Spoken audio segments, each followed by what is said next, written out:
한 주를 더 믿음과 은혜와 또한 말씀으로 살기 위해서 오늘 수요예배 오신 여러분들을 주의 이름으로 환영하며 축복합니다. 주시는 말씀과 또한 찬양과 기도로 또 한 주를 더 능력 있게 또한 은혜 가운데 살아가는 우리 모두가 되기를 바랍니다. 이제 10월이 다 지나가고 있습니다. 한 해가 벌써 다 지나가고 있는 것 같습니다. 이제 2024년도도 이제 2달밖에 남지 않았습니다. 남은 2달 동안 우리 교회는 여러 가지 일들을 계획하고 또한 진행하려고 합니다. 가을 구역별 신방이 있고 또한 추수감사절이 있으며 세례와 성천이 있습니다. 그리고 10월, 12월에는 우리는 새로운 일꾼을 선출해야 하고 또한 연말 행정과 크리스마스 또한 송구 영신 예배를 보내면서 또 이제 새해를 맞이하게 됩니다. 교회가 여러 가지로 분주합니다. 그런데 여러분, 이렇게 분주한 가운데 교회가 놓치지 않아야 하는 것, 교회가 가장 먼저 해야 하는 것은 바로 기도하는 것이라 저는 믿습니다. 사랑하는 여러분, 남은 2달 여러분 개인적으로 이루지 못한 것이 있다면 여러분 기도하여서 응답 받으시고, 만약 여러분이 작정한 기도의 분량이 있는데 그 기도의 분량을 채우지 못하셨다면 여러분 그 기도의 분량을 다 채워서 응답 받기를 바랍니다. 그리고 교회를 위해서도 함께 기도하여 주시기를 바랍니다. 믿음의 일꾼들이 잘 선출되도록, 그리고 교회가 한 해를 잘 마무리할 수 있도록, 그래서 다가온 내년을 더 잘 준비할 수 있도록 기도하여 주시기를 바랍니다. 또한 우리의 기도의 분량 채우지 못했다면 여러분 그 기도의 분량을 채워야 합니다. 여러분 우물도 차야 흘러가는 법입니다. 남은 2달 더 믿음으로, 더 기도로 더 알차게 보내는 우리 성도들 되시기를 바랍니다.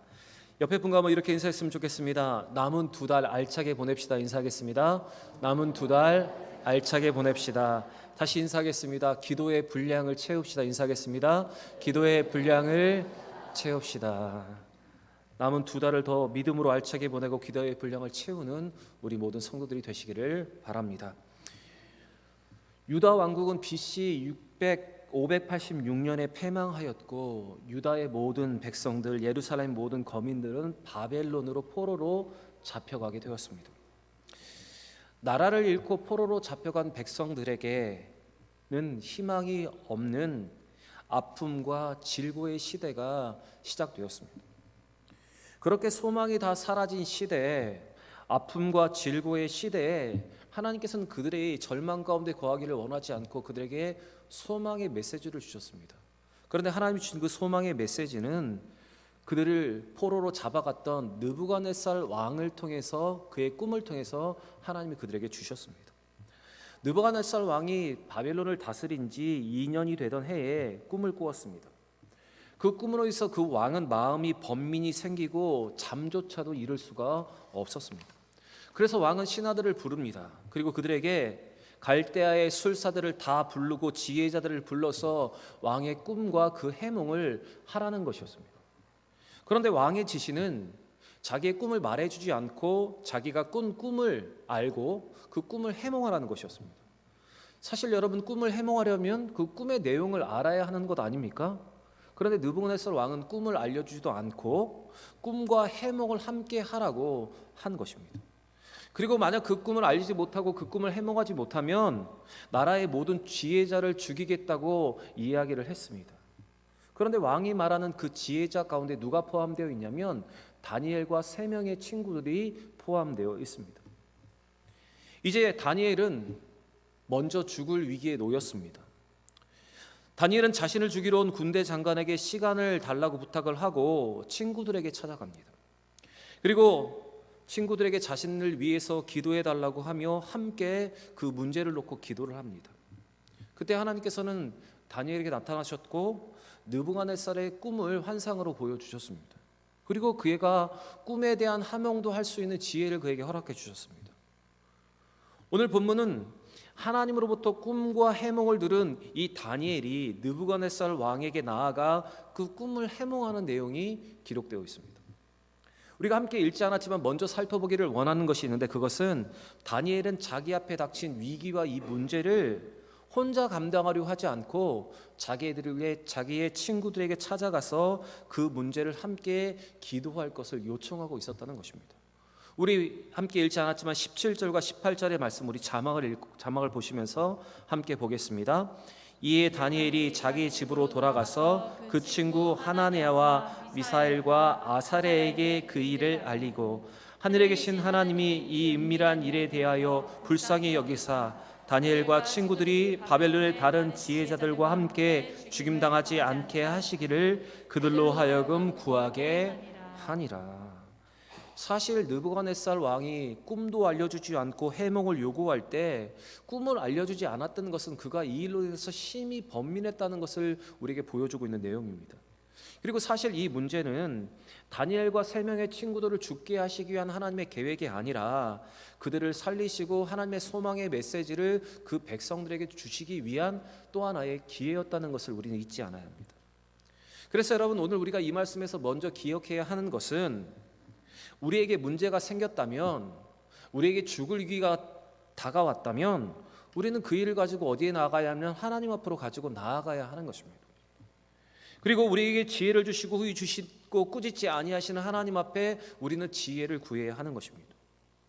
그리고 또한 우리에게 찾아온 이 문제를 나만 가지고 끙끙대며 앓고 있는 것이 아니라 하나님의 신실함과 그 역사하심을 보여주기 위한 기회였기 때문에 우리도 함께 기도할 수 있도록 우리의 기도의 동역자, 우리의 믿음의 친구들을 찾아서 함께 기도해야 하는 것입니다.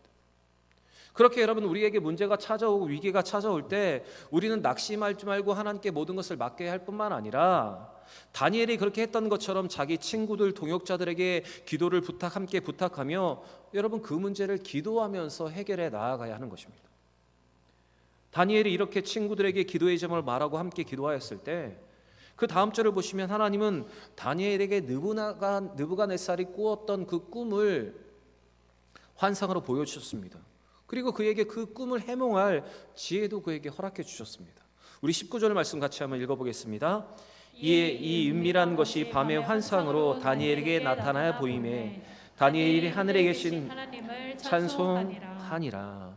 여러분, 오늘 이 문제의 해결점, 문제의 해결의 시작이 어떻게 되었는지를 한번 보시기 바랍니다. 그들이 먼저 마음을 모아 함께 기도할 때 여러분, 그 문제가 해결되기 시작하였습니다. 여러분, 다니엘과 세 친구, 여러분 믿음의 친구, 기도의 동역자가 있는 것이 여러분 얼마나 큰 행복이며 얼마나 큰 기쁨입니까? 얼마나 큰 축복입니까? 그래서 여러분, 우리는 믿음의 친구를 잘 사귀어야 합니다. 그리고 함께 기도할 수 있는 기도의 동역자를 우리는 두어야 합니다. 여러분, 믿음의 친구, 기도의 동역자는 쉽게 얻어지는 것이 아닙니다. 서로 인내하고 참고 존중해주고 서로를 세워줄 때 생기게 됩니다. 그리고 영적인 것은 사실 여러분 억지로 통하게 하는 것이 아니라 여러분 영적으로 통해야 여러분 영적인 동역자가 될 수 있는 것입니다. 세상 사람들은 흔히 말합니다. 영원한 친구도 없고 영원한 원수도 없다. 이렇게 말하면서 쉽게 적이 되고 또한 쉽게 친구가 되고 또 쉽게 헤어지기도 합니다. 여러분, 이런 세상의 모습을 보실 때 여러분 교회 안에서도 이렇게 세상의 방법처럼 살아가는 것이 아니라 여러분 교회 안에서 서로 의리를 잘 지키고 여러분 믿음으로 잘 우리 서로를 세워갈 수 있는 우리 믿음의 동역자들 되시기를 바랍니다. 여러분, 우리가 남입니까? 우리가 험한 시절을 통과했던 그런 사람 사이 아닙니까? 여러분, 지나간 세월을 기억하시면서 함께 서로를 기도하며 세워갈 수 있는 믿음의 동역자, 기도의 동역자가 다 되시기를 바랍니다. 하나님은 다니엘의 입술을 통해서 왕의 꿈을 이야기하셨습니다. 왕의 꿈은 크게 두 개였습니다. 첫 번째는 왕이 꿈을 꿀 때 커다란 신상을 보았습니다. 여러분, 제가 좀 그림으로 좀 준비를 했는데 잘 보이십니까? 이런 신상을 보게 되었다는 것입니다. 그것이 31절부터 33절의 기록인데 우리 31절부터 33절을 한번 읽고 우리 다시 그림으로 돌아가서 이 말씀을 나누겠습니다. 같이 읽겠습니다. 왕이여, 왕이 한 큰 신상을 보셨나이다. 그 신상이 왕의 앞에 섰는데 크고 광채가 매우 찬란하며 그 모양이 심히 두려우니 그 우상의 머리는 순금이요 가슴과 두 팔은 은이요 배와 넓적다리는 노시요 그 종아리는 쇠요 그 발은 얼마는 쇠요 얼마는 진이었나이다. 느부갓네살 왕이 꾼 꿈 중에 큰 신상을 보았는데 그 신상은 고도의 근동의 패권의 역사를 미리 보여주는 하나님의 환상이었습니다. 이것에 대한 해몽이 36절부터 기록되어 있는데 여러분이 이해하기 쉽게 여러분 그림을 잘 보시기를 바랍니다. 신상에서 말하는 금머리는 느부갓네살 왕이 통치하는 바벨론 시대를 말합니다.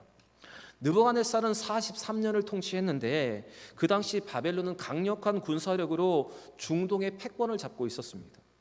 사실 이 바벨론이 이룬 문화는 어마어마한 것입니다. 그래서 바벨론의 시대에 만들어진 궁중 정원은 세계 7대 불가사의 중에 하나로 꼽히고 있습니다.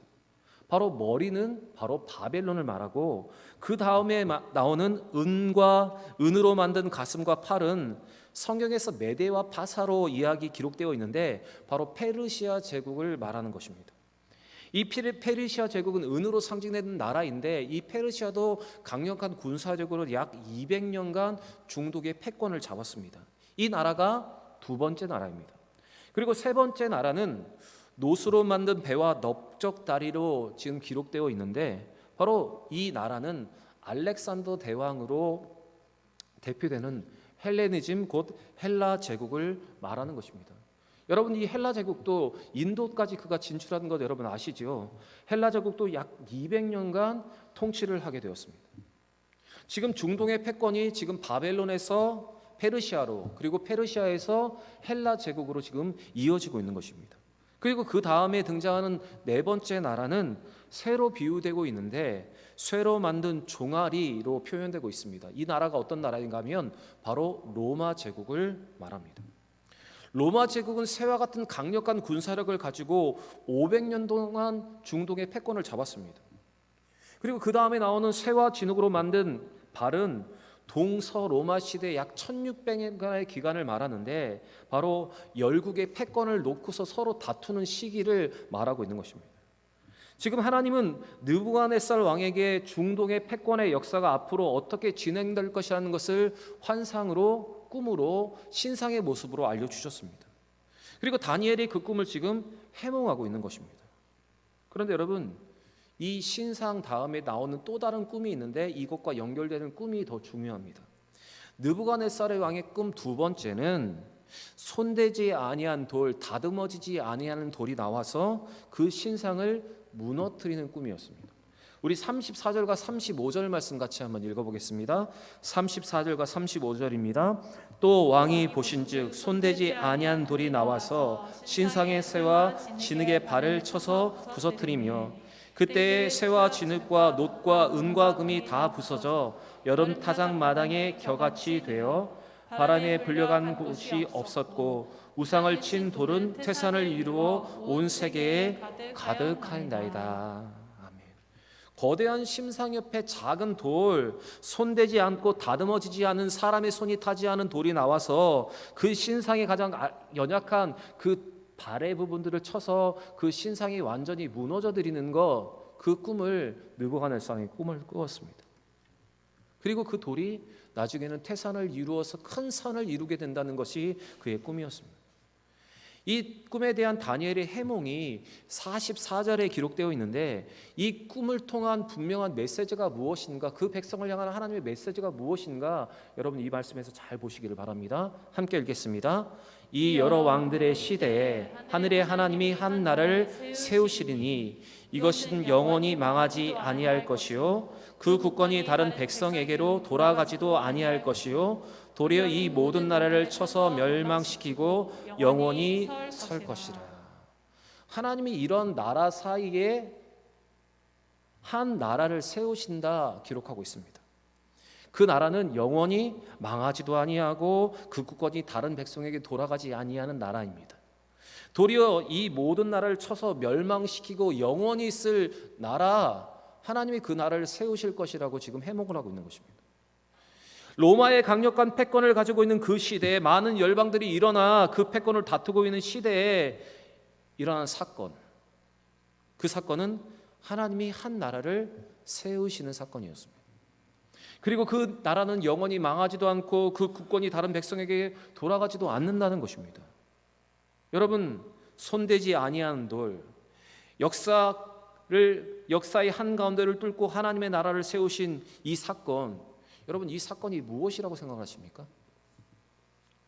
여러분 로마 시대에, 로마가 패권을 잡고 있던 시대에 많은 열국들이 서로 패권을 다투고 있던 그 시대에 다듬지 아닌 돌이 나와서 그 모든 왕궁을 무너뜨리고 영원한 하나님의 나라를 세우는 그 사건, 여러분 그 사건이 무엇입니까?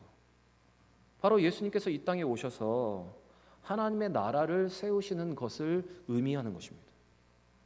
하나님의 나라는 예수 그리스도의 성리신으로 이 땅에 임하였고 십자가의 구속과 부활로 이루어진 나라가 바로 하나님의 나라입니다. 지금 하나님께서는 소망이 없고 절망 가운데 있는 탄식하며 살아가고 있는 그 백성들에게 예수 그리스도를 통해서 세워질 하나님의 나라에 대해서 말씀하심을 통해서 그들에게 소망을 주고 계시는 것입니다. 특별히 느부갓네살의 왕의 꿈을 통해서 하나님께서는 그 메시지를 분명하게 그 백성들에게 지금 전달해 주고 계시는 것입니다. 사실 우리가 함께 읽은 오늘 다니엘서는 정경 중에 마지막으로 들어온 성경 중에 하나입니다. 그리고 이 다니엘은 미래의 일을 담고 있기 때문에 구약의 묵시서라고 말할 수 있습니다. 그래서 구약의 묵시서는 다니엘, 그리고 신약의 묵시서는 요한계시록, 여러분 이렇게 보시면 됩니다. 하나님은 이 다니엘을 통해서 절망이 가득한 그 백성에게 지금 소망을 주고 계셨고, 그 약속하신 하나님의 나라를 예수 그리스도를 통해서 이루실 것을 그들에게 메시지로 전달해 주고 계신 것입니다. 여러분, 이것이 오늘 다니엘서에서 가장 중요한 포인트입니다. 느부갓네살 왕을 통해서 하나님께서 약속하신 내용이 바로 이것입니다. 언약 백성에게 꿈을 주시고 약속을 주시고 환상을 보게 하셨습니다. 그리고 그들에게 말씀하십니다. 지금 절망과 아픔이 가득하지만 그 하나님의 나라를 기대해라, 하나님의 나라를 소망해라, 지금 그들에게 이렇게 말씀하시는 것입니다. 강국은 모두 사라질 것이고 예수 그리스도를 통한 하나님의 나라가 설 것이다. 그리고 그 나라는 영원하고 그 국권이 빼앗기지 않을 것이다. 오늘 하나님은 느부갓네살의 꿈을 통해서, 다니엘의 해몽을 통해서 분명하게 우리에게도 말씀을 하고 계시는 것입니다.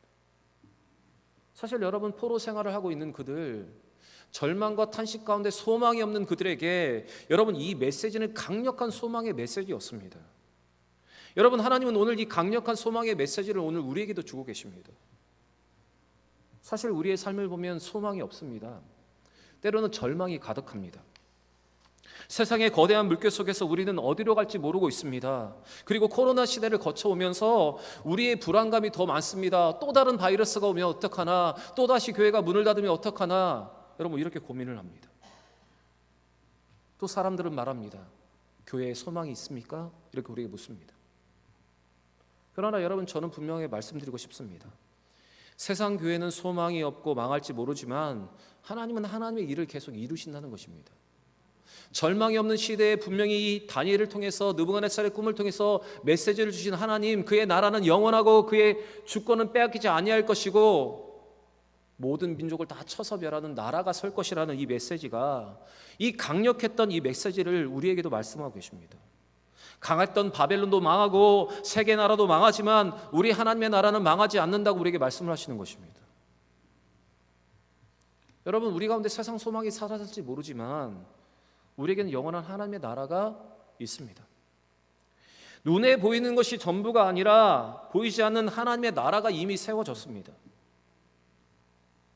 여러분, 우리 인생에 있는 이 질고와 여러 가지 아픔의 문제들, 이 절망의 문제들, 여러분이 할 수 있는 인고와 철학으로 그 문제를 다 해결할 수 있습니까?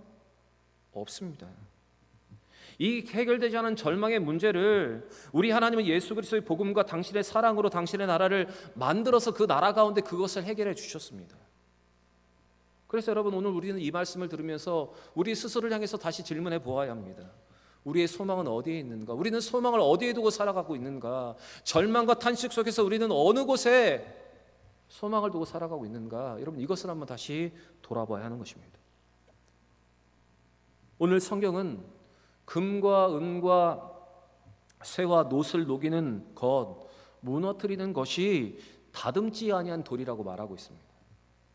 여러분, 사실 다듬지 아니한 돌, 거친 돌은 매력이 없습니다. 하나님의 나라도 그렇습니다. 세상적으로 보면 매력이 전혀 없습니다. 이성적인 눈, 육신의 눈으로 보면 매력이 전혀 보이지 않는 것이 바로 하나님의 나라입니다. 그러나 여러분, 우리의 영적인 눈이 열리게 되면 우리는 그 매력이 보이고 그 가치가 보이게 되는 것입니다. 다듬지 아니한 돌, 우리 예수님이 이 땅에 오셨을 때 연약한 모습으로 이 땅에 오셨을 때 사람들은 왜 예수님께서 그렇게 오셔야만 했는가 의문을 갖고 질문을 했습니다. 그리고 그렇게 연약해온 예수가 무엇을 할 수 있는가 그들은 이렇게 말을 했습니다. 그러나 여러분, 시간이 지나면 지날수록, 믿음의 눈이 열리면 열릴수록 여러분, 예수가 왜 그렇게 오셨는지 여러분, 우리에게는 감동이 있고 우리에게는 은혜가 있는 것입니다. 우리 예수님에게는 차별이 없었습니다. 자격 없는 자도 죄인도 누구든지 가리지 않고 풍성한 선물을 주시는 분이 우리 예수님이십니다.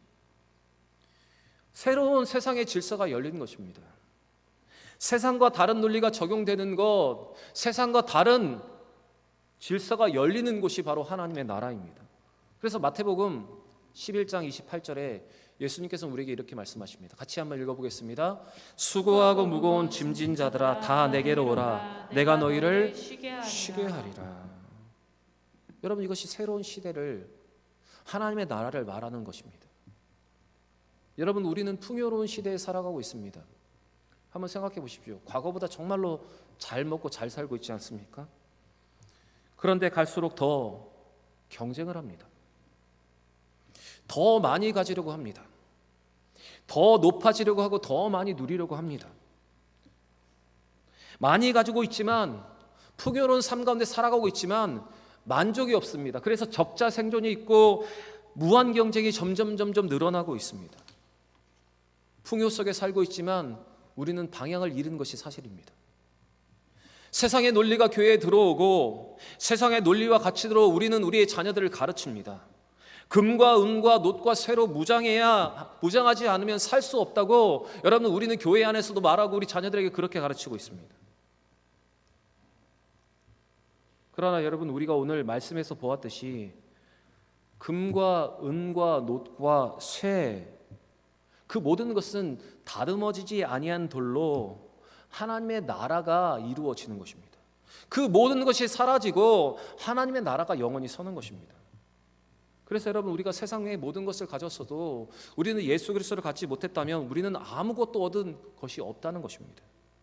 사랑하는 여러분, 다시 오늘 우리에게 주신 이 말씀으로 교회의 본질이 무엇인지, 성도의 본질이 무엇인지, 우리는 무엇에 소망을 두고 살아가야 하는지를 여러분 다시 한번 보시면서 그 예수 그리스도와 하나님의 나라로 다시 한번 돌아갈 수 있는 여러분과 저의 삶이 되기를 원합니다.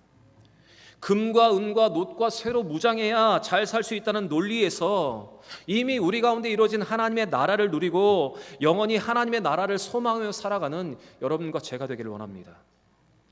또한 우리의 지금의 삶이 절망으로 가득하고 소망이 없다면, 바벨론의 포로로 잡혀간 그들과 같이 우리는 낙심하며 살아가고 있다면 예수 그리스도를 통해서 완성될 하나님의 나라를 바라볼 수 있는 여러분과 제가 되기를 원합니다. 지금 우리 안에 역사하시고 살아계셔서 우리의 모든 문제를 해결하실 그 하나님을 바라보면서 다시 한번 그 나라를 더 소망하는, 지금 하나님의 나라를 누리는 우리 모두가 되기를 바랍니다. 여러분, 하나님의 나라는 다듬어지지 않은 돌이지만 그것은 영원히 변하지 않습니다. 지금도 역동적으로 일하고 있습니다. 망하지 않는 나라로 절대로 굳건히 빼앗기지 않는 나라가 바로 하나님의 나라입니다. 그 하나님의 나라의 시민으로 여러분, 그 믿음을 잘 간직하며 믿음으로 살아가는 여러분과 제가 되기를 바랍니다. 어떤 아픔과 고통과 탄식이 있든지 다시 하나님의 나라에 우리의 소망을 두고 완전히 이루어질 하나님의 나라를 기대하며 살아갈 수 있는 여러분과 제가 되기를 원합니다. 마지막 결론으로, 베드로는 우리가 이 절망의 시대에 어떤 믿음으로 살아가야 하는가를 우리에게 이렇게 역설하고 있습니다. 우리 같이 한번 읽어보겠습니다. 베드로후서 3장 10절부터 14절의 말씀입니다. 그러나 주의 날이 도둑같이 오리니 그날에는 하늘이 큰 소리로 떠나가고 물질이 뜨거운 불에 풀어지고 땅과 그 중에 있는 모든 일이 드러나리로다. 이 모든 것이 이렇게 풀어지리니 너희가 어떤 사람이 되어야 마땅하냐. 거룩한 행실과 경건함으로 하나님의 나라를 임하기를 바라보고 간절히 사모하라. 그날에 하늘의 불이 타서 풀어지고 물질이 뜨거운 물에 녹아지려니와 우리는 그의 약속대로 의가 있는 곳인 새 하늘과 새 땅을 바라보도다.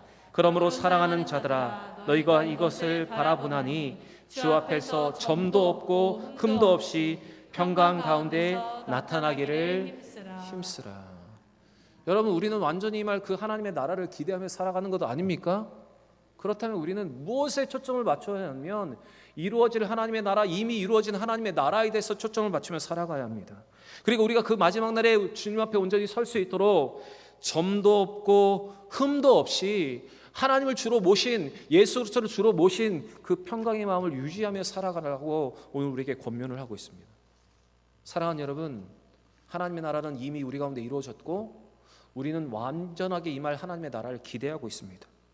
여러분, 그 하나님의 나라에서 그 하나님의 시민으로 살아가고 절망과 소망이 있든지 그 탄식을 다시 한번 희망으로, 절망을 소망으로 바꿀 수 있는 여러분과 제가 되기를 원합니다. 그리고 마지막에 주님 오실 그날을 믿음으로 기대하는 마라나타의 신앙으로 흠도 없고 점도 없이 살아갈 수 있는 여러분과 저의 삶이 되기를 우리 구주 예수 그리스도의 이름으로 간절히 축원합니다.